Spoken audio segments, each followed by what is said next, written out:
Hi Sandy, really great seeing you again. Really enjoyed the session. Really nice to see some of those piercing shots through the wind, which was great. Obviously it was quite a breezy day. So I've got a bit of a before and after, and I think the swing has improved tremendously. Actually, it's really kind of settled down and you're kind of finding your feet a bit with movement. But again, I was just kind of saying we've got to keep working on this rotation, particularly through the lower body. So you can see here on the right hand side, you've turned a little bit more. Certainly the left heel is actually slightly off the ground now, which is great, and you can see the club is sat in a slightly flatter position, so it's just that little bit more behind you.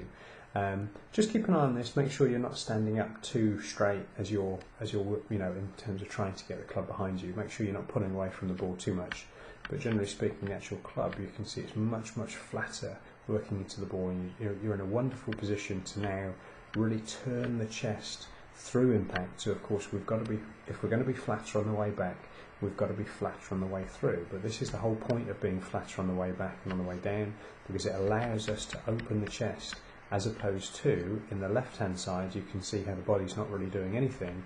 Actually in the right hand side it's beginning to turn, it's beginning to work, and that will produce that nice shallow divot as opposed to the real heavy one. It will be a very shallow slim divot, and it will help to bring that ball flight down a little bit lower.